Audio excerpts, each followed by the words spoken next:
एक बाळ होतं की ज्याला जन्मता केस जास्त होते, म्हणून आजीने काय केलं, कणकेचं पीठ घेतलं आणि बाळाच्या चेस्टवरून ते ओढून ओढून केस काढायचा प्रयत्न केला. जेव्हा कधी बाळ जन्माला येतं तेव्हा आई सुद्धा नवीन आहे, त्यामुळे एक आठवडा 2 आठवडे निदान शिकण्यात जातात. जेव्हा पहिल्यांदाच असं कोणीतरी नकारार्थी सूर घरात लावतं, आईला दूधच नाहीये, बाळ उपाशीच आहे, मग वरचंच काहीतरी सुरू करा. गुबगुबीत बाळांपेक्षाही नॉर्मल वेटचं बाळ आहे ते सगळ्यात जास्त महत्वाचं आहे आणि तेच हेल्दी बाळ आहे. बाळासाठी जी दुधाची बाटली असते किंवा चोखणी असते किंवा काही खेळणी असतात, तर ही जमिनीवर असतात आणि मग ती स्टरलाइज करून वापरणं योग्य आहे का? त्याचा काही बाळाला धोका आहे? माझी रुटीनच पेशंट, त्यांचं असं म्हणणं होतं की मॅम बाळाला दात येत आहेत म्हणून बहुतेक बाळ काही खात नाहीये. बघितलं तर बाळाच्या तोंडात पूर्ण बुरशीचा एक थर आलेला होता. घरच्या घरी रोगप्रतिकारक शक्ती वाढवण्यासाठी काही सोपे घरगुती उपाय आहेत का? जेव्हा आपण घुटी देतो, तो एक बदाम आहे, आपण सहाणेवर उगाळतो आणि मग तो तसाच ठेवतो. दुसऱ्या दिवशी पुन्हा तो उगाळतो आणि मग बाळाला देतो. मग बाळाला लूज मोशन होणार, बाळाच्या शीमधून रक्त येणार. लस कितपत महत्वाची आहे बाळाला देणं? तर 1000 मुलांमागे 230 मुलं मृत्युमुखी पडत होती. मूल जेवत नसेल तर त्याच्या समोर आजकाल मोबाईल ठेवला जातो, तर याविषयी तुम्हाला काय सांगायचंय? 2050 मध्ये 450 बिलियन भारतीय हे ओबेसिटीचे बळी असतील. बापरे. 2050 मध्ये म्हणजे कोण भारतीय? आपलीच मुलं, जी आता त्यावेळेला 20-25 वर्षाची असतील ती. जर एखादी आई आपल्या बाळाबद्दल सांगतेय की नाही माझं बाळ आजारी आहे, तर ती गोष्ट सिरियसली घेतलीच गेली पाहिजे.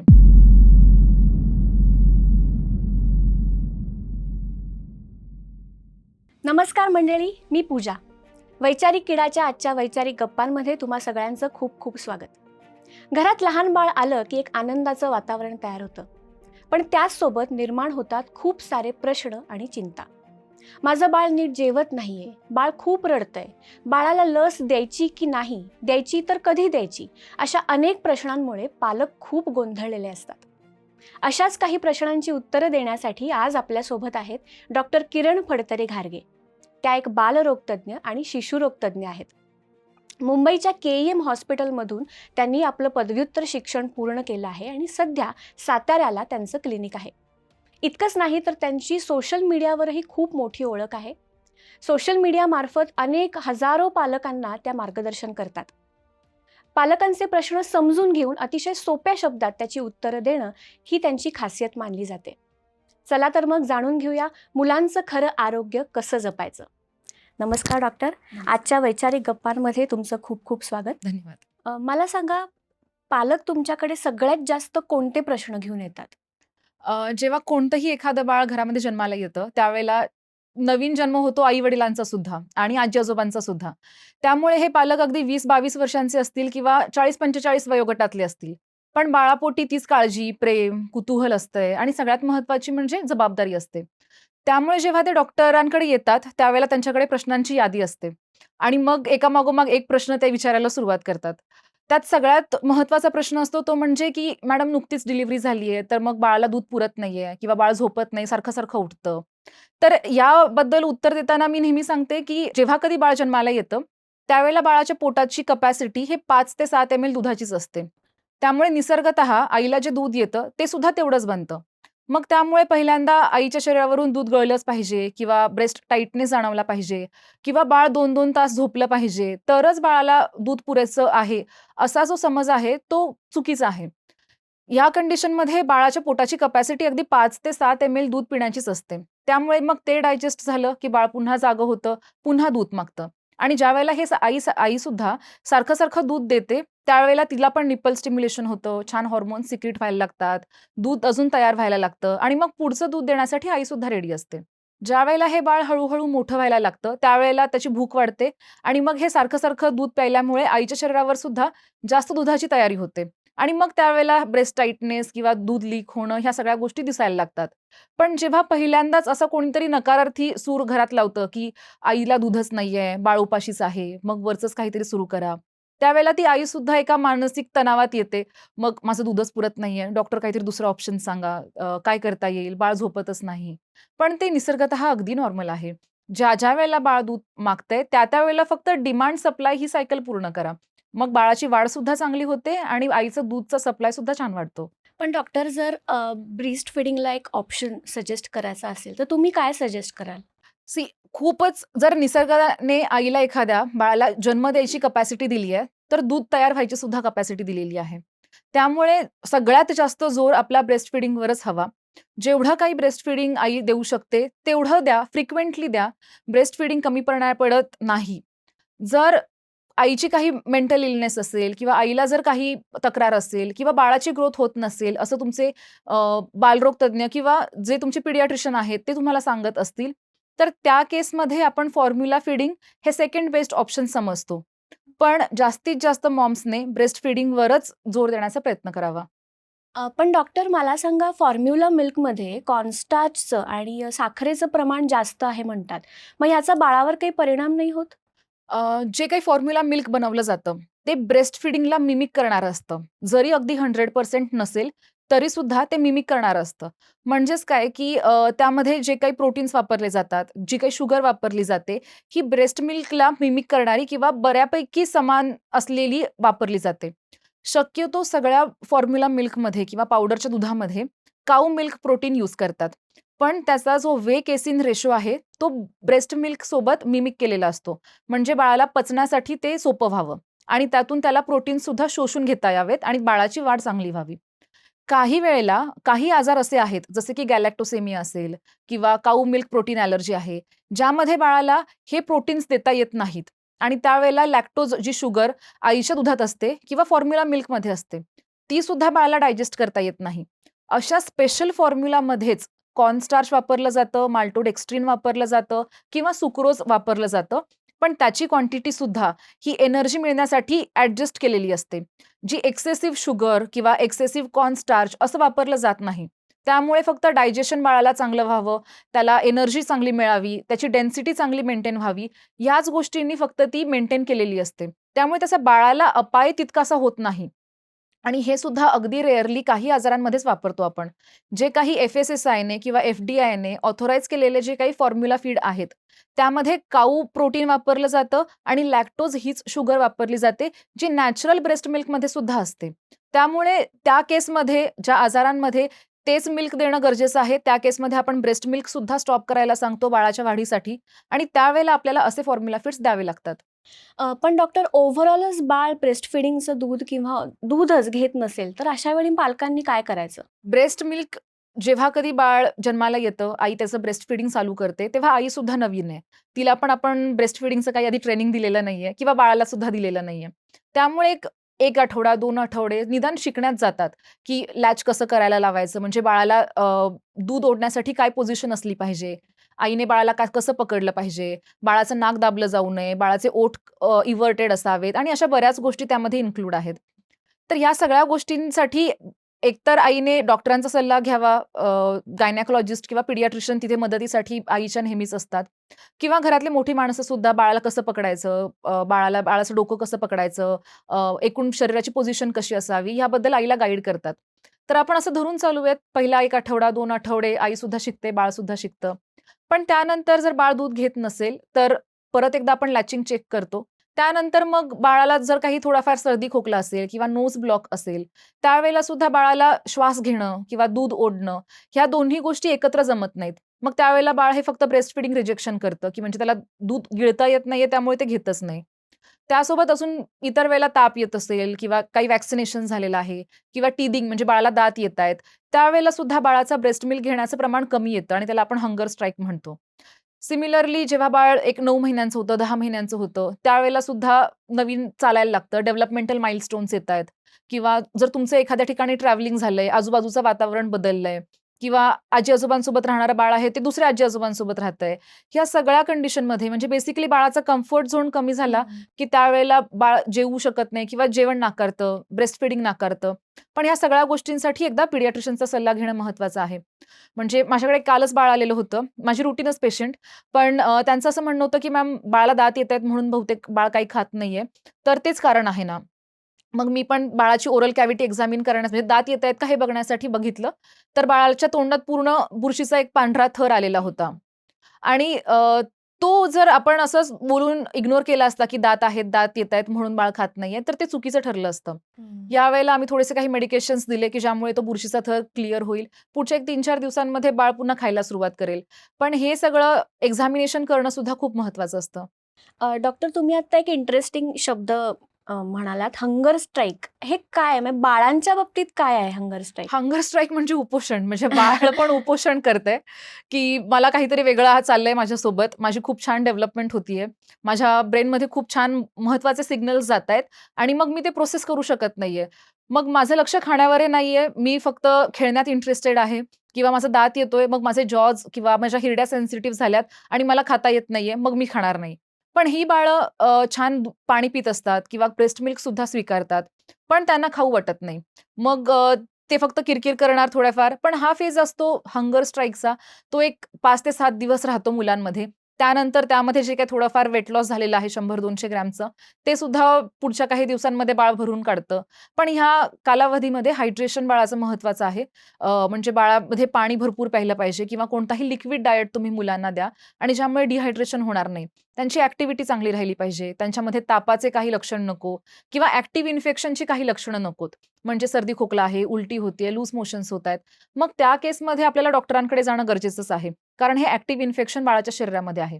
पण जर तुमचं बाळ छानपैकी खेळतंय, त्याची ॲक्टिव्हिटी चांगली आहे, तो पाणी स्वीकारतोय, सगळ्यांशी नेहमीसारखं रुटीन फॉलो करतोय, तर आपण त्याला हंगर स्ट्राईक म्हणू शकतो. हे जे वारंवार सर्दी खोकला होतो बाळांना किंवा बारीक-सारीक गोष्टी ज्या उद्भवतात, तर ह्यासाठी काही सोपे घरगुती उपाय आहेत का? आहेत 100% म्हणजे आधी काळामध्ये मे बी डॉक्टर्स किंवा अगदी फॉरेन कंट्रीजमध्ये सुद्धा डॉक्टरांची अपॉइंटमेंट घ्यावी लागते. ती पण लवकर भेटत नाही आणि तरीसुद्धा घरगुती मेडिसिन्स त्यांचे चालू असतात. आणि आपल्याकडे तर वर्षानुवर्षे काही घरगुती उपाय आहेतच. पण हे उपाय आहेत ते अगदी नवजात बाळ आहे, 6 महिन्यांच्या आधीचं बाळ आहे किंवा 1 वर्षाच्या खालचं बाळ त्यांच्यावर केले जाऊ नयेत. कारण ती बाळांचं वजन, त्यांची रोगप्रतिकार शक्ती अगदीच डेव्हलप होत असते. त्यामुळे त्यांची जर रोगप्रतिकार शक्ती नसेल, तर ते त्या इन्फेक्शनसोबत फाईट करू शकत नाहीत. मग त्यावेळेला तुम्ही डॉक्टरांचा सल्ला घ्या. पण जर बाळ मोठं आहे, 1 वर्षाच्या, 2 वर्षांच्या पुढे आहे, तर मग तुम्ही नक्कीच घरातलं काही उपचार म्हणजे हळदीचं दूध असेल किंवा काही घरातला काढा असेल, तुळशीच्या पानांचा काढा असेल, हे सगळं तुम्ही ट्राय करू शकता. त्यासोबतच आपण स्टीम इन्हेलेशन म्हणजे गरम पाण्याची वाफ ह्याने सुद्धा नेझल कंजेशन खूप चांगल्या प्रमाणात क्लिअर होतं. ते एक महत्त्वाची गोष्ट आहे. ब्रेस्ट फीडिंग सुद्धा एक महत्त्वाचीच औषध म्हणून आपण म्हणू शकतो. कारण त्यामध्ये सुद्धा अँटीबॉडीज म्हणजे जे रोगप्रतिकार शक्ती बाळांना प्रोव्हाईड करणार आहेत, ते खूप चांगल्या अमाउंटमध्ये मुलांना देत असतात आणि त्याने सुद्धा मुलांची इम्युनिटी चांगली बिल्टअप होत असते. त्यामुळे ब्रेस्ट फीडिंग सुद्धा एक औषध आहे. बाळ जर आजारी असेल, तर तुम्ही त्याला फ्रिक्वेंट ब्रेस्ट फीडिंग करा, की ज्यामुळे मुलांचं हायड्रेशन सुद्धा चांगलं मेंटेन होईल आणि त्यांना तो अँटीबॉडीचा एक पुरवठा सुद्धा होईल आणि ज्यामुळे त्यांच्यामध्ये रोगप्रतिकार शक्ती येऊन ते त्या इन्फेक्शनसोबत फाईट करू शकतील. त्यासोबत मग नाकात टाकायचे नेझल सलाईन ड्रॉप्स आपण देत असतो पेशंट्सना. त्यावेळेला ते सुद्धा ते घरगुती चालू करू शकतात, की बाळाला नोज ब्लॉक आहे, दूध पीत नाहीये. मग त्यावेळेला तुम्ही ते इन्स्टिल करू शकता.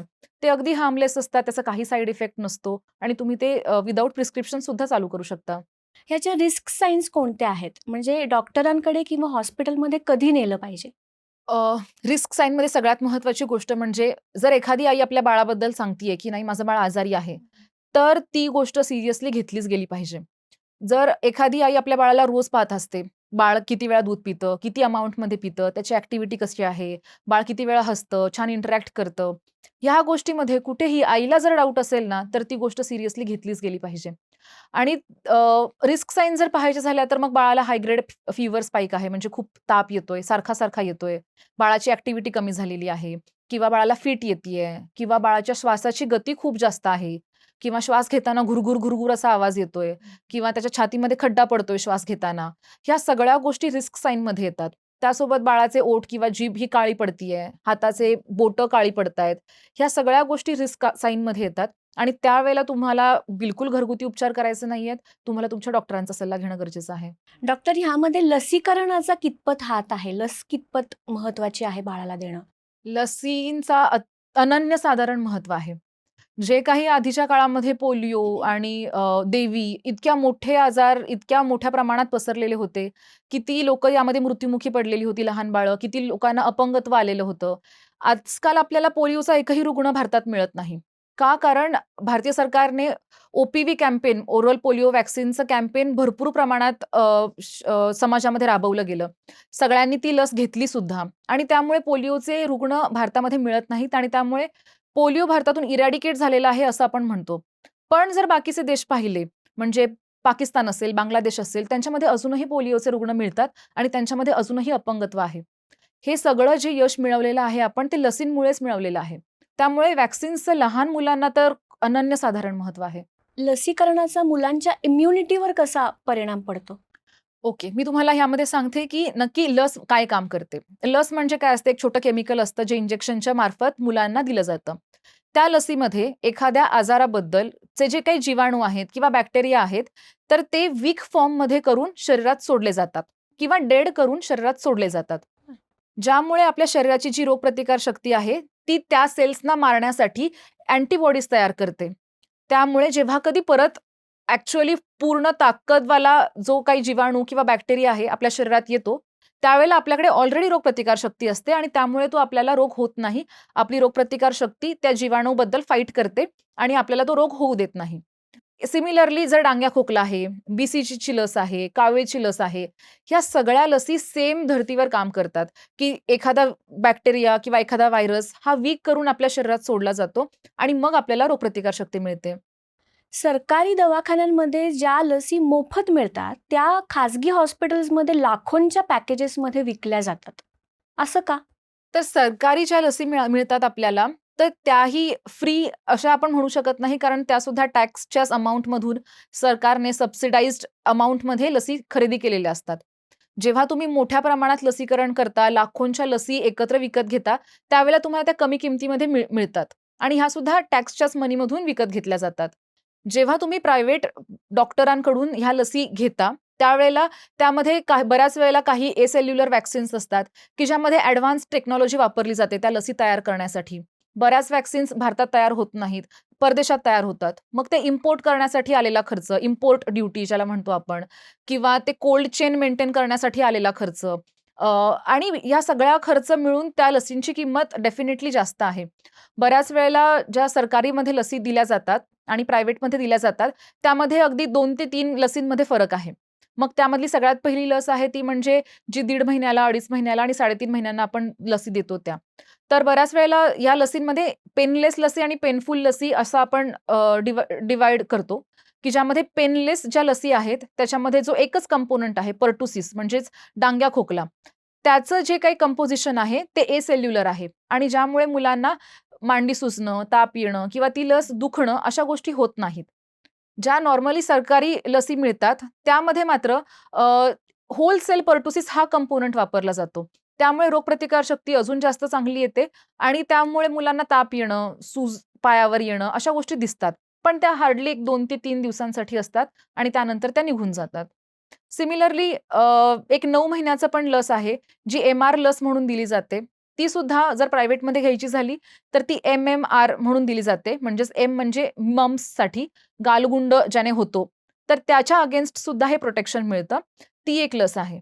आणि जे सरकारीमध्ये फॉलो केलेलं शेड्यूल आहे, ते नॅशनल इम्युनायझेशन शेड्यूल आहे. जे आपण प्रायव्हेटमध्ये देतो, ते इंडियन अकॅडमी ऑफ पिडियाट्रिक्सने दिलेलं शेड्यूल आहे.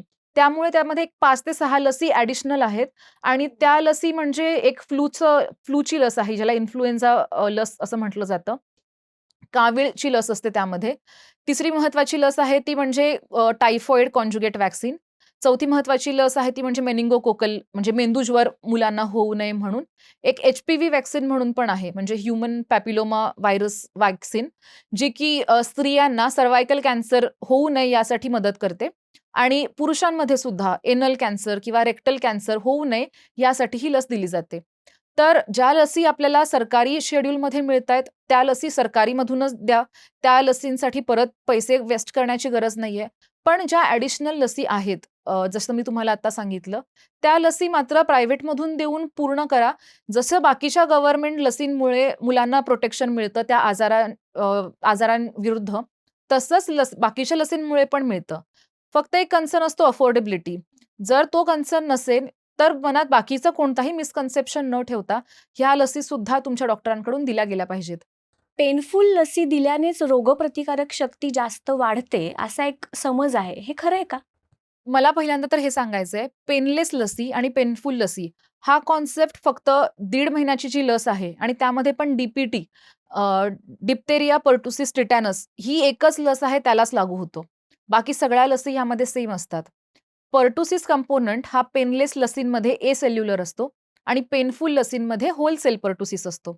हा एवढाच फरक ह्या पेनलेस आणि पेनफुल लसींमध्ये आहे. बाकी दिली जाणारी सगळ्या व्हॅक्सिन्स ह्या गव्हर्नमेंटमध्ये आणि प्रायव्हेटमध्ये सेम आहेत. एसेल्युलर कंपोनंट असल्यामुळे ह्या ज्या पेनलेस लसी आहेत, त्यामुळे मुलांना ताप येणं किंवा पायाला सूज येणं, ते 2-3 दिवस दुखणं, अशा गोष्टी दिसत नाहीत आणि त्यामुळे आपण त्या प्रिफर करतो. ह्या लसीसुद्धा लाखो मुलांना दिल्या जातात, त्यावर रिसर्च केले जातात आणि असं कोणत्याही रिसर्चमध्ये दाखवलेलं नाही, की ह्या लसी दिल्यामुळे मुलांना तेवढी रोगप्रतिकारशक्ती मिळत नाही किंवा मुलांची वाढ खुंटली जाते किंवा त्यांची हाडे ठिसूळ होतात. असा कोणताही रिसर्च ह्या गोष्टींना सपोर्ट देत नाही. कुठली लस अनिवार्य आहे आणि कुठली नाही दिली बाळाला तरी चालते? सगळ्या लसी अनिवार्य आहेत. जर अफोर्डेबिलिटी हा कन्सर्न नसेल, तर जितक्या लसी अवेलेबल आहेत, त्या सगळ्या मुलांना देणं गरजेचं आहे. लसीकरण ही अशी एक गोष्ट आहे, की एक मिळालेलं वरदान आहे आपल्याला आणि जे आधीच्या काळामध्ये आपण ऐकलेलं होतं, टिळकांच्या वेळेला ती प्लेगची साथ आलेली होती, कॉलराची साथ येत होती. आधी मोठ्या प्रमाणात टीबीचे पेशंट्स आपल्याला दिसायचे. हे सगळं कंट्रोलमध्ये आलेलं आहे, कारण आता आपण लसीकरण तेवढ्या मोठ्या प्रमाणात चालवतोय.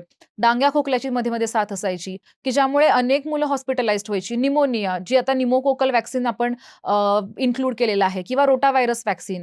2016च्या आधी रोटाव्हायरस हे व्हॅक्सिन शेड्यूलमध्ये नव्हतं. नंतर ते शेड्यूलमध्ये इन्क्लूड झालं. का? कारण बऱ्याच प्रमाणात व्हायरल डायरिया आणि त्यामुळे मुलांचं होणारं मृत्युमुखी पडण्याचं प्रमाण हे खूप जास्त होतं. जेव्हा आपण रोटाव्हायरस हे व्हॅक्सिन नॅशनल इम्युनायझेशन शेड्यूलमध्ये आणलं, त्यानंतर रोटाव्हायरसमुळे होणारे डायरिया, त्यामुळे मुलं होणारी ॲडमिट, त्यामधून मृत्युमुखी पडणाऱ्या मुलांचं प्रमाण हे खूप कमी झालं. त्यामुळे प्रत्येक लस महत्त्वाची आहे आणि तुम्ही प्रत्येक लस दिली पाहिजे. ज्या गव्हर्नमेंट शेड्यूलमध्ये फ्री ऑफ कॉस्ट लसी मिळतायत, त्या तर पहिल्या द्या आणि त्यानंतर जर तुम्ही अफोर्ड करू शकत असाल, तर तुम्ही राहिलेल्या ज्या 4 ते 5 लसी आहेत, त्यासुद्धा मुलांना देऊन घ्या. पण काही जणांना जर परवडत नसेल, तर कुठली लस देणं अनिवार्यच आहे आणि कुठली ऑप्शनला टाकता येईल? गव्हर्नमेंट शेड्यूलमध्ये जे काही लसी इन्क्लूड केलेल्या असतात, त्यामध्ये 2 महत्त्वाच्या गोष्टी असतात, की सरकारचं हेल्थ बजेट काय आहे आणि दुसऱ्या महत्त्वाची गोष्ट म्हणजे तो डिसीज आपल्या समाजात किती पसरलेला आहे. जसं मी म्हटलं, की रोटाव्हायरस व्हॅक्सिन हे आधी दिलं जात नव्हतं. जेव्हा त्यामुळे मृत्युमुखी पडणाऱ्या मुलांचं प्रमाण वाढलं, रोटाव्हायरसमुळे होणाऱ्या ॲडमिशन्सचं प्रमाण हॉस्पिटलमधलं वाढलं आणि तो आजार जास्त समाजात पसरला, त्यावेळेला ती सुद्धा लस गव्हर्नमेंटमध्ये इन्क्लूड केली गेली. सिमिलरली जर तुम्ही मुलांना बाकीच्या व्हॅक्सिन्सबद्दल विचारत असाल, की जर अफोर्डच करू शकत नसेल, तर आपण काय करूयात? पण जर तुमच्याकडे एक चांगला फोन असेल किंवा जर तुम्ही छान फिरायला जात असाल, महागडे कपडे घालत असाल किंवा महागड्या हॉटेलमध्ये जेवत असाल, तर ह्या 2-2.5 हजारांच्या लसी देणं इतकी मोठी गोष्ट नाही आणि काय प्रायोरिटी आहे ह्याला महत्त्व आहे. जर तुम्ही मुलांची बर्थडे पार्टी खूप मोठ्या करत असाल, पण 2-2.5 हजारांची लस देऊ शकत नसाल, तर मग आपण इथे कुठेतरी हेल्थला प्रायोरिटाईज करत नाहीये. त्यामुळे गव्हर्नमेंट शेड्यूलमधले व्हॅक्सिन्स कंप्लीट कराच आणि जर त्यातूनही तुम्हाला हे स्पेशल व्हॅक्सिन्स देता आले तर उत्तम. मागची पिढी असं म्हणते, की आमच्या वेळी काय आम्ही एवढी औषधं घेतली नाहीत, लसी घेतल्या नाहीत. पण आत्ताच्या पिढीला एवढी गरज का भासते? जर तुम्ही डेटा पाहिलात, तर असं नव्हतं की आधीची माणसं आजारी नव्हती आणि त्यांच्यामध्ये मृत्यूचं प्रमाण कमी होतं. जर डेटा पाहिला तर 1921 मध्ये इन्फंट मॉर्टॅलिटी रेट म्हणजे 1 वर्षाखालील मुलांचा मृत्यूदर हा 126 होता. जो आता 2023 नुसार फक्त 24 झालेला आहे. जर अंडर 5 मॉर्टॅलिटी पाहिली म्हणजे 5 वर्षाखालील मुलांचा मृत्यूदर, तो 230 होता. म्हणजे दर 1000 मुलांमागे 230 मुलं मृत्युमुखी पडत होती. जवळपास 1/4 नंबर आहे तो. पण तो नंबर आता कमी होऊन फक्त 28 वर आलेला आहे. ह्याचाच अर्थ हा होतो, की आता जे काही मेडिकल सायन्सने नवीन औषधं दिलेली आहेत, लसीकरण दिलेलं आहे, आपला आहार सुधारलेला आहे, या सगळ्यामुळे हा मृत्यूदर कमी झालेला आहे. आणि डेफिनेटली जर मृत्युमुखी पडण्याचं प्रमाण एवढं होतं, तर ती माणसं आजारी सुद्धा होती. पण आधी कन्सेप्ट हा होता, की कोणी आजारी पडलं तर देवाची करणी आहे, कोणी जादूटोणा केलाय किंवा निसर्गाचाच नियम आहे आणि आजार हा कन्सेप्टच नव्हता. आता प्रत्येक वेळेला आपल्याला ताप आला तर आपल्याला माहिती आहे, की ही दृष्ट लागलेली नाहीये. हा व्हायरल आजार झालेला आहे. हा बॅक्टेरियल आजार झालेला आहे. त्यामुळे आपल्याला वाटतं, की मुलं आजारी जास्त पडतायत. त्यात अजून दुसरी महत्त्वाची गोष्ट ओव्हर क्राउडिंग म्हणजे लोकसंख्या भरपूर वाढलेली आहे. आता ट्युशनमध्ये किंवा जरी क्लासरूममध्ये वर्गात जरी बसलेली मुलं असतील, तर ती सुद्धा एखादा जर आजारी असेल, तर तो त्याच्या आजूबाजूच्या 2-3 मुलांना आजारी करणार आणि ते त्यांचं वय सुद्धा आहे, की आता मुलं भरपूर प्रमाणात आजारी पडतात ह्या वयामध्ये आणि हीच लोकसंख्या आधी नव्हती. त्यामुळे जरी मुलं आजारी पडली, तरी पण एवढं ओव्हर क्राउडिंग नसल्यामुळे हे संसर्गजन्य रोग पसरले जात नव्हते. आणि त्यामुळे हा कन्सेप्ट आहे, की आधीची माणसं आजारी तेवढी नव्हती. कारण आजार हा शब्दच वापरला कमी जायचा. आता आपल्याला प्रत्येक गोष्टीचं कारण माहिती आहे, की ह्याला कोणता आजार झालेला आहे. कफ झालेला आहे, तर तो कशामुळे झालेला आहे, कुठला व्हायरल आजार आहे, ॲडमिट करण्याची गरज आहे का? आणि त्यानुसार आपली सगळी ट्रीटमेंट प्रोटोकॉल्स चालू असतात. मागची पिढी जशी आत्ताच्या गोष्टींवर थोडेसे ताशेरे ओढते, तसंच आत्ताचे काही बालरोग तज्ञ जुन्या ज्या पारंपरिक गोष्टी आहेत, की डाळीचं पीठ लावणं, काजळ लावणं, तर ह्यांना थोडं नाकारतायत. तर ह्या बाबतीत तुम्ही काय सांगाल? मी तुम्हाला माझ्याच ओपीडीतलं एक आठवड्याभरापूर्वीचं उदाहरण देईल, की एक बाळ होतं, की ज्याला जन्मता केस जास्त होते. म्हणून आजीने काय केलं, गव्हाचं कणकेचं पीठ घेतलं आणि बाळाच्या चेस्टवरून ते ओढून-ओढून केस आई काढायचा गं! प्रयत्न केला.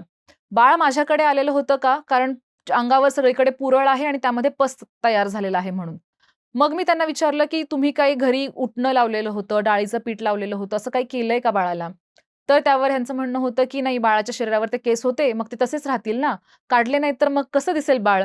म्हणून मग त्यांनी गव्हाच्या पिठाने असं जोरजोरात ओढून-ओढून बाळाचे बापरे! केस काढायचा प्रयत्न केला. तर ह्या अशा गोष्टी जर असतील, तर त्याला डॉक्टर आधीच सांगतात, की अशा काही गोष्टी करू नका. सिमिलरली डाळीचं पण पीठ. ते जर डाळीचं पीठ आपण जरी लावलं, तरी पण आपली स्किन ड्राय होते. जर लहान मुलांचे जसे आपण म्हणतो, की बाकीचे अवयव सुद्धा इमॅच्युअर असतात. सेम वे त्यांची त्वचा आहे, ती पण इमॅच्युअर आहे. मग ती लगेच ड्राय होणार, लगेच त्याच्यावर रिएक्शन येणार, लालपणा येणार, पुरळ येणार आणि मग त्यामुळे कोणतेही अशा गोष्टी, की ज्याने आपल्याला सुद्धा त्रास होऊ शकतो, ह्या बाळासोबत ट्राय करू नये. बऱ्याच ठिकाणी असं पण होतं, की डाळीचं पीठ लावल्यानंतर एखाद्या बाळाला रॅश येत नाही. मग ती सगळ्यांसाठीच चांगलं आहे डाळीचं पीठ असं समजलं जातं. पण तो एक अपवाद ठरू शकतो, की एखाद्या बाळाला रॅश येत नाही, तर ते चांगलं आहे. पण जर एखाद्या बाळाला रॅश येत नाही, याचा अर्थ असा बिलकुल होत नाही, की ते सगळ्या बाळांसाठी सूट होईल. त्यामुळे अशा कोणत्याही गोष्टी अ, जे की स्किनचा ड्रायनेस करून देतायत आणि स्किन अनहेल्दी बनवतायत. मग ते डाळीचं पीठ असेल, उटणं असेल, बेसन आणि हळदीचं मिक्सचर करून बाळाला गोरं करण्यासाठी लावलं जातं. ह्या सगळ्या गोष्टी अगदी बाळाला त्रासदायक आहेत. सिमिलरली काजळ सुद्धा. काजळ लावण्यामध्ये लोकांचं एक म्हणणं असतं, की डोळे मोठे दिसतील, डोळे मोठे होतील, हा एक समज असतो. जर तसं असतं तर चीन आणि जॅपनीज लोकांचे डोळे मोठे असते, है ना? ते बारीक का राहिले? जर काजळ त्यांच्याकडे पण आहे की. पण मग त्याचा अर्थ हा होतो, की गुणसूत्र कशी आहेत आई-बाबांची, ह्यावर ह्या डोळ्यांचा आकार जाणार. तुम्ही काजळ लावल्यामुळे फक्त एखादी फॉरेन गोष्ट डोळ्यात जातीये. जसे आपण काजळ लावल्यानंतर आपल्या डोळ्यात पाणी येतं, तसं लहान मुलांना पण येणार. फक्त त्याला बोलता येत नाहीये, की मला झोंबतंय. सिमिलरली मुलांच्या डोळ्यातून जेव्हा चिकट पदार्थ येतात किंवा हे सगळं काजळमुळे होऊ शकतं. आणि एक नेझोलॅक्रिमल डक्ट असते आपल्या डोळ्यामध्ये, की जे डोळ्यातलं पाणी नाकामध्ये ड्रेन करते. ती सुद्धा काजळामुळे ब्लॉक होते. मग डोळ्यातून सतत पाणी येत राहणं, ह्या गोष्टी लहान मुलांमध्ये दिसतात. प्लस काजळामध्ये लेड नावाचं एक एलिमेंट असतं, की ज्यामुळे ॲलर्जिक कंजंक्टिव्हायटिस म्हणजे डोळे येण्याचं प्रमाण लहान मुलांमध्ये जास्त असतं. ह्या सगळ्या केसेस वर्षानुवर्ष प्रॅक्टिसमध्ये डॉक्टरांनी पाहिलेल्या आहेत आणि ते तुमच्या बाळासोबत होऊ नये असं वाटतं. माझ्याकडे 1 वर्षाचं बाळ आलेलं होतं. बाळाला श्वास घेण्यासाठी खूप त्रास होत होता. बाळाचे रिपोर्ट्स पाहिले, पाहिले, तर एक्स-रेमध्ये फुल ब्लोन निमोनिया होता. सफेद पेशींचा काउंट वाढलेला होता आणि बाळाला ओव्हरऑल एक्झामिन करताना कानामध्ये थोडंसं ओलसर दिसलं. म्हणून मी विचारलं, की "बाळाच्या कानातून काही पससारखं बाहेर येतंय का? किंवा काही चिकट पदार्थ बाहेर आलाय का?" तर आजी म्हणतायत, की "नाही हो, त्याला सर्दी खोकला होऊ नये म्हणून मी राईचं तेल गरम करून छानपैकी कानात ओतलंय." देवा!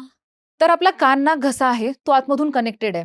त्यामुळे जो काही कानात टाकलेलं ते तेल होतं, ते सगळं फुफ्फुसांमध्ये उतरून बाळाला केमिकल निमोनायटिस झालेला होता. आणि त्या केसमध्ये बाळाला आम्हाला व्हेंटिलेटरवर सुद्धा ठेवायला लागलं होतं. बापरे! आधी दिल्या जाणाऱ्या घुटीबद्दल तुमचं काय मत आहे? घुटी पहिल्यांदा दिली का जाते आपण ह्याबद्दल बोलूयात. घुटीमधून बाळ छानपैकी झोपतं. बाळ चब्बी दिसतं, गुबगुबीत होतं छान. घुटीमुळे बाळाची पचनसंस्था चांगली होते किंवा रोगप्रतिकारशक्ती वाढते, असा समज घुटीमागे आहे. पण ह्या कुठल्याही गोष्टीला मॉडर्न सायन्स दुजोरा देत नाही. जे तुम्ही बाळाला ब्रेस्ट फीडिंग देताय, त्या ब्रेस्ट फीडिंगमध्येच आईच्या दुधामध्ये बाळाची रोगप्रतिकार शक्ती सुधारण्यासाठी, बाळाची बुद्धिमत्ता चांगली व्हावी म्हणून, त्याची अन्नपचन क्षमता चांगली व्हावी म्हणून लागणारे सगळे घटक ह्या ब्रेस्ट मिल्कमध्ये आहेत. पण होतं काय, जेव्हा आपण घुटी देतो, तो एक बदाम आहे, आपण सहाणेवर उगाळतो आणि मग तो तसाच ठेवतो. दुसऱ्या दिवशी पुन्हा तो उगाळतो आणि मग बाळाला देतो. तर कुठलीही गोष्ट ओली राहिली आहे, तर त्याच्यावर बुरशी येणार आणि ती डोळ्यांना दिसत सुद्धा नाही. मग दुसऱ्या दिवशी तीच बुरशी उगाळली जाते, तीच बाळाला त्या चमच्यामधून दिली जाते आणि मग त्यामुळे ते बुरशीचं इन्फेक्शन बाळाला पोटात जाणार आणि मग बाळाला लूज मोशन होणार, बाळाच्या शीमधून रक्त येणार, बाळ भरपूर वेळा शी करणार आणि डिहायड्रेट होणार आणि मग ॲडमिट होणार. ह्या सगळ्या गोष्टी घुटीसोबत रिलेटेड आहेत. त्यासोबतच एक जायफळ उघडलं जातं त्याच्यामध्ये, की जे अगदी तुम्ही चिमटभर थोडंसं गरम पाण्यात किंवा दुधात मिक्स करून जर घेतलं, तर 60 किलोचा माणूस सुद्धा झोपतो. म्हणजे एवढी सुस्ती आहे त्यामध्ये. जर आपण 3 किलोच्या बाळाला जर ती उगाळून देत असेल, तर ते पण छानपैकी झोपणारच ना. पण आपल्याला बाळाला सुस्त नाही करायचंय. जेवढं बाळ जागं राहील, तेवढ्या नवीन गोष्टी शिकेल, तेवढं जास्त अलर्ट होईल. मे बी ते बाळ जास्त क्रँकी होईल, जास्त रडेल. पण त्यामागे पण काहीतरी कारण असेल, की बाळाला भूक लागलेली असेल, बाळाचं नाक बंद असेल, काहीतरी बाळाला त्रासदायक गोष्ट आहे. ती तुम्ही आई म्हणून किंवा पालक म्हणून समजून घ्यायचा प्रयत्न करा आणि त्यासाठी काम करूयात. पण असं नको, की मग बाळ रडतंय तर त्याला सुस्त करून घुटी देऊन झोपवतोय आपण आणि मग ते बाळ आपल्याला चांगलं गुबगुबीत दिसतंय आणि तेच महत्वाचं आहे. पण इनफॅक्ट गुबगुबीत बाळांपेक्षाही मी असं म्हणते, की जे लीन बाळ आहे, जे नॉर्मल वेटचं बाळ आहे, ते सगळ्यात जास्त महत्वाचं आहे आणि तेच हेल्दी बाळ आहे. आपल्याला चब्बी बेबीज नकोयत. बाळाचं वजन जर झपाट्याने वाढत असेल, चाइल्डहूड ओबेसिटीची चिन्ह जर त्याच्यात दिसत असतील, तर त्यावर काय उपाय आहेत? पहिली गोष्ट तर जेव्हा कधी बाळ जन्माला येतंय, जर ब्रेस्ट फीडिंग असेल किंवा अगदी फॉर्म्युला फीडिंग जरी असेल, तर बाळाला जर डिमांड सप्लाय आपण केलं, म्हणजे ज्यावेळेला बाळ दूध मागतंय त्यावेळेला जर दिलं, तर ब्रेस्ट फीडिंग होणाऱ्या बाळांमध्ये ओबेसिटीचं प्रमाण खूप प्रमाणात कमी दिसतं. ओके. राहते गोष्ट 6 महिन्यानंतर आपण जेव्हा बाळाला वरचं जेवण चालू करतो. मग चव यावी बाळाला म्हणून त्यामध्ये साखर टाकतो किंवा गूळ टाकतो. तर ह्या दोन्ही गोष्टींमधून बाळाला काही जीवनसत्व मिळत नाहीत. साखरेला आपण एम्प्टी कॅलरीज म्हणतो. म्हणजे त्याच्यामध्ये प्रोटीन्स नाहीयेत, फॅट नाहीयेत, मल्टीव्हिटॅमिन्स नाहीयेत. फक्त गोडवा आहे, म्हणजेच कॅलरी आहे आणि एम्प्टी कॅलरीज आहेत. ज्यामुळे बाळाचं वेट गेन मात्र भरपूर प्रमाणात होतं. दुसरी महत्त्वाची गोष्ट गुळाबद्दल पण हाच रूल लागू होतो. गुळामध्ये आपल्याला वाटतं, की काही मूलद्रव्य आहेत, की ज्यामुळे बाळाला लोह मिळतं आणि मग बाळाचा रक्त वाढण्याचं प्रमाण वाढतं. सेंद्रिय गूळ खूप चांगला. तर तसंही नाही. तुम्ही गूळ देत असाल, तर तोही साखरेचा इमॅच्युअर फॉर्म आहे आणि त्याचे साइड इफेक्ट हे त्याला होणाऱ्या फायद्यापेक्षा खूप वाईट आहेत. आणि त्यामुळे आपण गूळसुद्धा वयाच्या 2 वर्षांपर्यंत नाकारतो. त्यामुळे पहिले 2 वर्ष बाळाला साखर किंवा गूळ देणं किंवा मध देणं सुद्धा टाळावं. मग जर तुम्हाला जेवणामध्ये चव आणायची आहे, तर तुम्ही कुठलेही गोड फळं ॲड करू शकता. मग चिकू असेल, बनाना असेल, सीताफळ असेल, तुम्ही द्या. त्यामुळे बिलकुल बाळ ओबेसिटीकडे जाणार नाही. त्यानंतर एक महत्त्वाची गोष्ट राहते ती म्हणजे प्रोसेस्ड फूड. म्हणजे चिप्स खाणार, चॉकलेट्स बाळ खाणार आणि अजून मोठं झाल्यानंतर मग पिझ्झा, बर्गर ह्या सगळ्या गोष्टी आल्यात. आणि त्यामुळेच मे बी एक गव्हर्नमेंट ऑफ इंडियाचा एक रिसर्च आहे, की ज्यामध्ये सांगितलंय 2050 मध्ये 450 बिलियन भारतीय हे ओबेसिटीचे बळी असतील. बापरे! 2050 मध्ये म्हणजे कोण भारतीय? आपलीच मुलं, जी आता त्यावेळेला 20-25 वर्षाची असतील ती. त्यामुळे त्यांच्या आहाराकडे आपलं कटाक्षाने लक्ष असणं खूप महत्वाचं आहे. ओबेसिटी ट्रॅक करण्यासाठी आपल्याकडे काही ग्राफ्स असतात. म्हणजे WHO किंवा इंडियन अकॅडमी ऑफ पिडियाट्रिक्सने बाळ जसं-जसं मोठं होतंय म्हणजे 6 महिन्यांचं आहे, 1 वर्षाचं आहे, 1.5 वर्षाचं आहे. तर त्याचे काही ग्रोथ चार्ट्स दिलेले आहेत. त्या ग्रोथ चार्टच्या जर लेव्हलमध्ये बाळाचं वजन असेल, तर ते आपण नॉर्मल समजतो. त्या ग्रोथ चार्टच्या वर जर जात असेल, तर त्याचा अर्थ हा होतो, की बाळ ओबेसिटीकडे किंवा त्याचं वजन हे त्याच्या वयापेक्षा जास्त आहे. आणि त्यावेळेला पालकांनी सतर्क व्हावं. त्याचे जे सगळे अनहेल्दी फूड ईटिंग हॅबिट्स आहेत, ते बंद करावेत. त्याला एक्सरसाइज चालू करणं किंवा एक्सरसाइज म्हणण्यापेक्षा आउटडोअर गेम्स म्हणजे बाहेर मैदानी खेळ खेळणं, ह्याला जास्त प्राधान्य द्यावं आणि त्यामुळे ही ओबेसिटी आटोक्यात राहण्यासाठी मदत होईल. तुम्ही आता अनहेल्दी ईटिंग हॅबिट्स म्हणालात. तर मूल जेवत नसेल, तर त्याच्यासमोर आजकाल मोबाईल ठेवला जातो. तर याविषयी तुम्हाला काय सांगायचंय? ओके. तर माइंडफुल ईटिंग हा एक छान कॉन्सेप्ट आहे. म्हणजे काय, की मी जर एखादा गोष्ट काहीतरी खातीये, तर ती गोष्ट काय आहे? मला किती भूक लागलेली आहे? मग मी ती गोष्ट कशी खातीये? म्हणजे माझ्या हाताने खातीये. मला त्याच्यासोबत त्या जेवणाची चव समजतीये, रंग समजतोय, आईने त्यामध्ये अजून काय टाकलेलं आहे हे समजतंय. आणि माझी भूक भागली आहे आता मी हे खाल्ल्यानंतर. ह्या जर गोष्टी आपल्याला समजत असतील किंवा बाळाला समजत असतील, तर ते माइंडफुल ईटिंग होतं आणि त्यामुळे मग बाळांना ओबेसिटी होणं किंवा प्रमाणाबाहेर खाणं आणि म्हणून मग लठ्ठपणाकडे जाणं किंवा अन्नपचन न होणं, अपचनाचे त्रास, कॉन्स्टिपेशन म्हणजे शी कडक होण्याचे त्रास, अशा काही गोष्टी दिसून येत नाहीत. पण हे जर आपण स्क्रीन समोर ठेवली मुलांच्या, तर ते माइंडफुल ईटिंग होत नाही. ते डिस्ट्रॅक्टेड ईटिंग होतं. मग जे काही डायजेस्टिव्ह एन्झाईम्स आहेत, म्हणजे अन्नपचनासाठी लागणारे काही एन्झाईम्स आपल्या पोटात सिक्रीट होत असतात. ते सिक्रीट होत नाहीत आणि मग नुसतंच बाळ खातंय. ते डिस्ट्रॅक्शन पोटी खातंय आणि मग ते चुकीचं आहे. त्यामुळे स्क्रीन्स किंवा डिस्ट्रॅक्शन ईटिंग ह्या मुलांमध्ये असू नये, की ज्यामुळे मुलांना जेवणाची खरी चव समजेल आणि ते आवडीने जेवण जेवतील. पण स्क्रीन टाईम दिला पाहिजे की नाही? 0 ते 2 वर्षामधील मुलांना स्क्रीन टाईम नसला पाहिजे. So 0 screen time. बाळ 2 वर्षांचं होईपर्यंत. 2 वर्षानंतर इंडियन अकॅडमी ऑफ पिडियाट्रिक्स किंवा अमेरिकन अकॅडमी ऑफ पिडियाट्रिक्स ह्यांनी सांगितलंय, की तुम्ही 60 मिनिटे स्क्रीन टाईम मुलांना देऊ शकता. पण तो स्क्रीन टाईम सुद्धा एज्युकेशनल स्क्रीन टाईम असावा. म्हणजे त्यातली एखादी गोष्ट आहे, ती त्या बाळाला काहीतरी एज्युकेशन प्रोव्हाईड करतीये. त्यातून बाळ काहीतरी नवीन गोष्टी शिकतंय, असा तो स्क्रीन टाईम असावा. तो स्क्रीन टाईम जेवताना देऊ नये आणि तो स्क्रीन टाईम झोपायच्या वेळेला देऊ नये. आणि तोही त्यावेळेला जेव्हा तुम्ही बाळाला मोबाईल दाखवताय किंवा टीव्ही दाखवताय, आईने किंवा कोणत्याही पॅरेंटने त्या बाळासोबत बसावं. म्हणजे त्या गोष्टीमध्ये नक्की काय होतंय? त्यातला बोध बाळाला आपल्याला शिकवता येतो आणि मग त्यामधून बाळाचं खरोखर लर्निंग होतं. पण मग नाही दिला स्क्रीन टाईम तर आजकाल मुलं चिडचिड करतात किंवा रडतात. मग अशा वेळी पालकांनी त्यांना कसं हाताळायचं? पहिल्यांदा तुम्हाला रोल मॉडेल व्हावं लागेल. बाळं जे पाहतात तेच शिकतात. जर ऑफिसमधून आल्यानंतर आई-बाबा सुद्धा मोबाईलवर स्क्रोल करत असतील, तर मग आपण असं नाही म्हणू शकत, की मुलांनी मोबाईल नाही पाहिला पाहिजे आणि मग मोबाईल काढून घेतला म्हणून बाळ चिडतंय. तुम्ही पण चिड करणार. तर पहिली गोष्ट पालकांनी पण मुलांना त्यांचा टाईम देणं गरजेचं आहे.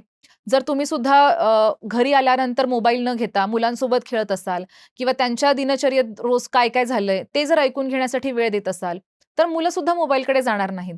आणि मग त्यावेळेला मुलांचं खरं लर्निंग होईल. ते सुद्धा आई-बाबांसोबत संवाद साधतील. ते सुद्धा सांगतील, की माझ्या स्कूलमध्ये हे झालं, मी हा टिफिन खाल्ला, मला हा मित्र किंवा मैत्रीण हे बोलले. मग ह्या संवादातून त्यांचं खरं जडण-घडण सुरू होईल. स्क्रीन टाईममुळे आपण मुलांचा आणि आई-वडिलांचा बॉन्ड पूर्णपणे बिघडला आहे असं म्हणू शकतो. पण आपण जेव्हा मुलांना रडताना स्क्रीन टाईम देतो, तर असं कुठेतरी होतं का, की पालक थोडे जास्त ओव्हर प्रोटेक्टिव्ह झालेत, की "तू रडू नकोस, पण घे, तू मोबाईल बघ." मग अशा पालकांना तुम्ही काय सजेस्ट कराल? ओके.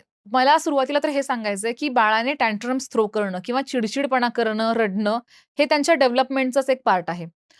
0 ते 5 वर्षांच्या मुलांमध्ये प्रीफ्रंटल कॉर्टेक्स म्हणजे मेंदूचा जो पुढचा भाग आहे, तो डेव्हलप्ड नसतो आणि तो डेव्हलपिंगच्या प्रोसेसमध्ये असतो. हा आपल्याला मेंदूचा पोर्शन काय शिकवतो, की आपल्याला सेल्फ कंट्रोल करायचा आहे. आपलं इमोशनल रेग्युलेशन म्हणजे आपल्या भावना कशा कंट्रोल करायच्या आहेत. एखादा डिसिजन लॉजिकली कुठला बरोबर असेल, कुठला चुकीचा असेल, ह्या सगळ्या गोष्टी 5 वर्षानंतर मुलांना समजायला लागतात. पण ह्यावेळेला मुलं मिमिक करतात, की माझे आई-बाबा कसे वागतायत एखादी गोष्ट दिली नाही तर. तसंच मुलं सुद्धा वागण्याचा प्रयत्न करतात. त्यामुळे 0 ते 5 वर्षांमधली मुलं जर चिड करत असतील, तर ह्यामध्ये पॅरेंट्सनी किंवा पालकांनी पॅनिक होऊ नये. त्यांनी त्यांना शांतपणेच हाताळावं. त्यांना त्यामधून सुद्धा डिस्ट्रॅक्शन करण्याचा प्रयत्न करावा. जर मोबाईल बाळाला देत नसेल आपण, तर मग बाहेर काहीतरी दाखवूयात त्याला, गॅलरीमधून एखादा काहीतरी पक्षी दाखवूयात, की ज्यामुळे बाळ डिस्ट्रॅक्टेड होईल आणि मग त्याला ते डोक्यातून निघून जाईल. दुसरी महत्त्वाची ह्यामध्ये गोष्ट आहे, की जर बाळ मोठं असेल किंवा आपण म्हणू शकतो, की प्रीफ्रंटल कॉर्टेक्स जे मी म्हणतीये, तो 5 ते मिड-20s म्हणजे 25 वर्षांपर्यंत डेव्हलप होत असतो. आणि मग त्यानंतर आपण म्हणू शकतो, की आपले जे काही निर्णय आहेत किंवा आपलं लॉजिकली थिंकिंग ह्या सगळ्या गोष्टी डेव्हलप होत असतात. दरम्यान सुद्धा मुलं खूप टँट्रम्स करतात किंवा मुलं त्रास देतात. मग त्यावेळेला तुम्ही मोबाईल द्यायच्या वेळेलाच मुलांना आधी सांगा, की "मी तुला 10 मिनिट मोबाईल दिलेला आहे. 10 मिनिटानंतर मी तुझ्याकडून मोबाईल काढून घेतलेला आहे." मग त्यावेळेला बाळाची सुद्धा मनाची तयारी होते, की हां, हे 10 मिनिटच दिलेलं आहे. मग हा घड्याळाचा काटा 10 वर गेल्यानंतर माझ्याकडून मोबाईल जाणार आहे. तर त्याची मनाची तयारी असेल, तर जास्त टँट्रम्स थ्रो करत नाही बाळ. दुसरी महत्त्वाची गोष्ट आहे, की जर तुम्हाला समजतंय आता, की बाळ एखादा खेळ खेळतंय किंवा तो मोबाईल पाहतोय, पण त्याचं लक्ष इकडे-तिकडे जायला लागलंय. म्हणजे तो डिस्ट्रॅक्टेड ऑलरेडी आहे. त्यावेळेला त्याच्याकडून मोबाईल काढा आणि एखाद्या त्याच्या आवडीचीच गोष्ट म्हणजे चित्र काढायचं असेल, कुठे बाहेर फिरायला जायचं असेल, काही खाऊ खायचं असेल, ती द्यायचा प्रयत्न करा. मग त्यावेळेला बाळाला एवढं जास्त वाटत नाही. पण बाळ जर एन्ग्रॉस्ड असेल पूर्ण बघण्यामध्ये, की काहीतरी चाललंय स्क्रीनवर आणि तो खूप अगदी लक्ष देऊन पाहतोय, तर त्याला तुम्ही मध्ये हलवा. त्याला सांगा, की "मी 5 मिनिटानंतर तुझ्याकडून मोबाईल काढून घेणार आहे. तर 5च मिनिट तुझ्याकडे आहेत." मग त्यावेळेला पण पुन्हा बाळाचं मन तयार होतंय, की हां, आता 5च मिनिट आहेत. Let's wind up. मग त्यामुळे सुद्धा बाळाची चिडचिड कमी होईल. डॉक्टर, कोविड नंतर बेसिकली आपण हायजीनकडे खूप लक्ष देतो. पण मोबाईल आपण ऑफिसला घेऊन जातो, बाहेर घेऊन जातो. घरी आल्यानंतर बाळाला मोबाईल दिल्यानंतर बाळ त्याला हात लावणार, तोंडात घालणार. मग ह्या गोष्टींचा बाळाला धोका आहे का? 100% आहे. बऱ्याच वेळेला बाहेर तर मोबाईल घेऊन जातोच, पण पेरेंट्स टॉयलेटमध्ये सुद्धा मोबाईल घेऊन जातात. आणि त्यावेळेला जर असेच मोबाईल मुलांच्या हातात लागत असतील, तर त्यांना 100% जंतू संसर्ग होण्याचा धोका आहे. त्यामुळे जसे कोव्हिडमधले प्रोटोकॉल्स होते, ते सुद्धा आपण रुटीन लाईफमध्ये पाळायला काहीच हरकत नाही. बाहेरून आल्यानंतर हात स्वच्छ धुणं, बाहेरून कुठल्याही अनहेल्दी गोष्टींना हात लावल्यानंतर आपण हात सॅनिटाईज करणं, मास्क वापरणं, हे जरी आपण रोजच्या दिनचर्येत ह्या गोष्टी वापरल्या, तर ते अजून आपल्याला आजारांपासून लांब ठेवणार आहेत. पण अगदी मी असंच नाही म्हणणार, की बाळाने अगदी फ्लोअरवर किंवा जमिनीवर काही गोष्टी खेळू नये किंवा तोंडात घालू नये. थोड्याफार प्रमाणातले रोगजंतू हे मुलांना रोजच्या वापरांमधून होणाऱ्या खेळण्यांमधून मुलांच्या तोंडात जाणार आहेत आणि ते तुम्ही अडवू शकत नाहीत. एखादं बाळ रांगायला लागलं, तर ते जमिनीवर पडणाऱ्या 100 गोष्टी तोंडात घालणार, त्याचं चोखणी तोंडात घालणार, ती जमिनीवर पडणार, परत तोंडात घालणार.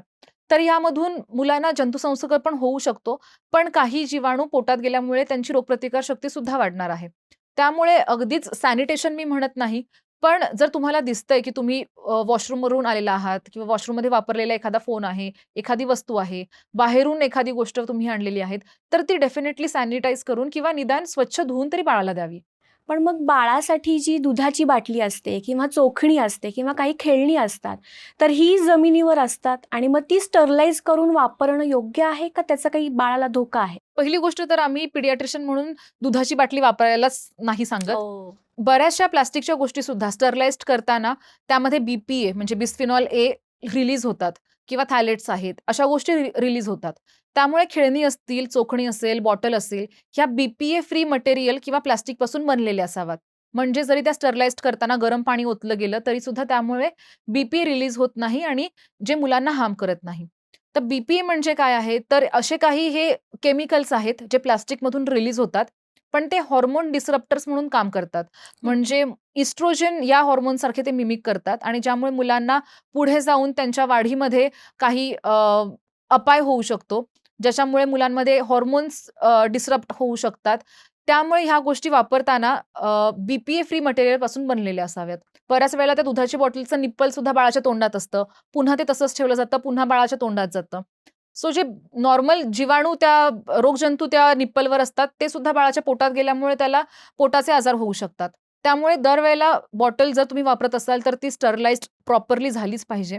पण ज्या बाळाच्या बाकीच्या गोष्टी आहेत, जसे बाळाचे कपडे आहेत किंवा चोखणी आहे किंवा निबलर्स वापरतात, ह्या गोष्टीसुद्धा बाळाची रोगप्रतिकारशक्ती कमी असल्यामुळे दरवेळेला तुम्ही स्टरलाइज्ड करूनच वापरा.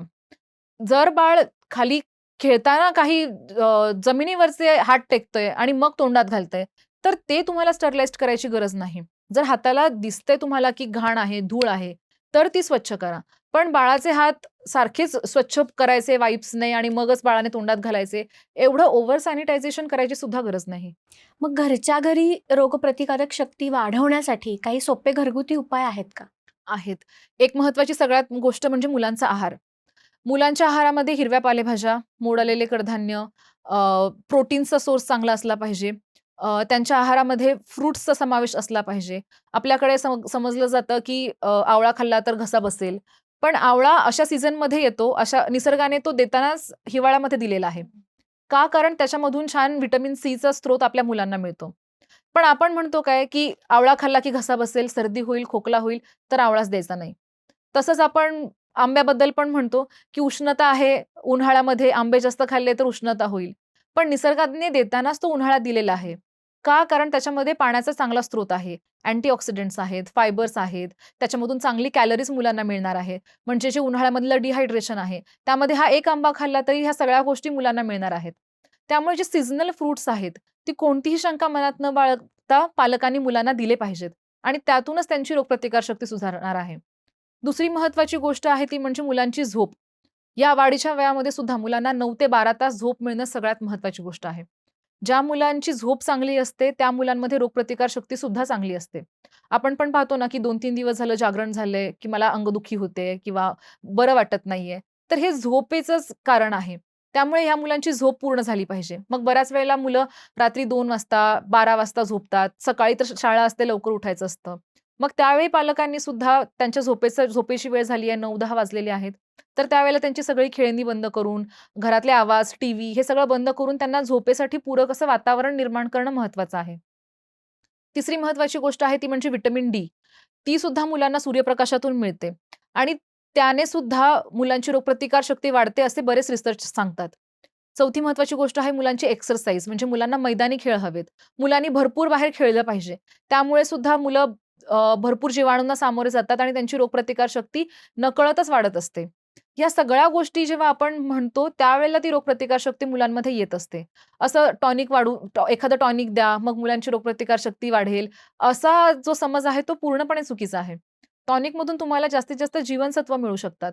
पण जे बाळाचं बाकीचं अपब्रिंगिंग आहे, ते ह्या जर सगळ्या गोष्टींवर आधारित होत असेल, तर त्या टॉनिकची सुद्धा गरज नाही. तुम्ही आत्ता म्हणलात की मैदानी खेळ खेळायला पाहिजे, बाहेर जायला पाहिजे मुलांनी. पण मुलं सध्या क्लासेस, शाळा याच्यामध्ये इतकी बिझी आहेत की त्यांना हे सगळं करायला वेळच नाहीये. अगदी महत्त्वाचा प्रश्न आहे हा आणि हेच आजकाल भरपूर पेशंट्समध्ये दिसून येतं, की मुलं सकाळी उठल्यानंतर शाळेत जातात. शाळेतून आल्यानंतर ही ट्युशन, मग पुन्हा खेळायचा क्लास, मग पियानोचा क्लास. हे होईपर्यंत 9-10 वाजतात आणि मुलं थकून झोपून जातात. त्यांना स्वतःचा टाईम मिळतच नाही. त्यांची आवड कशात आहे, हे शोधण्यासाठी त्यांना काही वेळ दिला पाहिजे. मग तुम्ही शाळा द्या, एखादी ट्युशन आजकालच्या स्पर्धेसाठी ठीक आहे.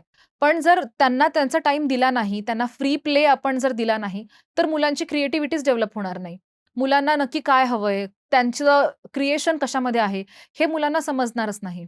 अगदी जर आपण हा ब्रेन पाहिला, तर प्रत्येक सेकंदला 700 कनेक्शन्स बाळाच्या ब्रेनमध्ये तयार होत असतात. बापरे!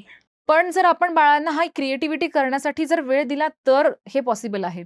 जर आपण ओव्हर शेड्यूलिंग करत गेलो, सगळं आपणच पालक म्हणून प्लॅन करत गेलो, तर मुलांना मुलांची आवड जोपासता कशी येणार? समजणार कशी की त्यांना ह्या गोष्टीची आवड आहे? सध्याचे पालक काय कॉमन चुका करतायत? पहिली चूक म्हणजे मुलांशी संवाद कमी करणं. मुलांना स्क्रीन टाईम जास्त देणं. तिसरी महत्त्वाची गोष्ट आहे मुलांच्या आहारामध्ये प्रोसेस्ड फूडचं प्रमाण वाढलेलं आहे, ज्यामध्ये मीठ आणि साखरेचं प्रमाण खूप जास्त आहे. चौथी महत्त्वाची गोष्ट आहे मुलांच्या झोपेला कॉम्प्रोमाईज करणं आणि 5वी महत्त्वाची गोष्ट आहे मुलांना मैदानी खेळ 60 मिनिटांपेक्षा कमी देणं. नवीन पालकांना तुम्ही काय टिप्स द्याल? 0 ते 14 वयोगटातल्या मुलांना मोठं करताना सगळ्यात महत्त्वाचं आहे मुलांचा आहार, त्यांचा मैदानी खेळ, मुलांशी संवाद साधणं आणि त्यांना एक इमोशनल सिक्युरिटी पालक म्हणून देणं. नंतर एक महत्त्वाची गोष्ट आहे ती म्हणजे बाळांच्या झोपेला कॉम्प्रोमाईज न करणं. त्यांचा स्क्रीन टाईम कमी असणं, की ज्यामुळे मुलांची क्रिएटिव्हिटी वाढेल. बाकीच्या बाहेरच्या देशांमध्ये सुद्धा मुलांची क्रिएटिव्हिटी वाढावी किंवा त्यांचे मैदानी खेळ वाढावे, साठी मुलांचा मोबाईल फोन बॅन केलेला आहे. पण आपल्या देशामध्ये मात्र मुलं छान रील बनवतायत आणि मोबाईलवर सोशल मीडियावर ॲक्टिव्ह आहेत. त्याऐवजी मुलांची क्रिएटिव्हिटी वाढवण्याकडे लक्ष दिलं गेलं पाहिजे. 0 ते 14 वयोगटातल्या मुलांचा आपण एक बेस तयार करतोय. मग मुलांच्या आहाराच्या सवयी असतील, त्यांची पर्सनॅलिटी असेल किंवा त्यांचं वागणं असेल. हे भारताची फ्युचर जनरेशन आपल्याला देणार आहे आणि त्यावरच देशाचा विकास ठरणार आहे. त्यामुळे मुलांना घडवताना ही गोष्ट प्रत्येक पालकांच्या मनात असली पाहिजे. आणि एक महत्त्वाची गोष्ट म्हणजे मुलांना ओव्हर प्रोटेक्टिव्ह करण्याच्या नादामध्ये प्लॅन करा, पण ओव्हर प्लॅन करू नका. धन्यवाद डॉक्टर. आज तुम्ही खूप इन्साइटफुल आणि महत्त्वपूर्ण माहिती दिलीत, जी सगळ्या नवपालकांसाठी उपयुक्त ठरणार आहे. मंडळी, तुम्हाला आजचा भाग कसा वाटला हे आम्हाला कमेंट सेक्शनमध्ये नक्की कळवा आणि अशाच इंटरेस्टिंग गप्पांसाठी आमच्या वैचारिक किडा ह्या चॅनलला सबस्क्राईब, लाईक आणि शेअर करायला विसरू नका. अशाच गप्पांसाठी भेटूया पुढच्या भागात. धन्यवाद.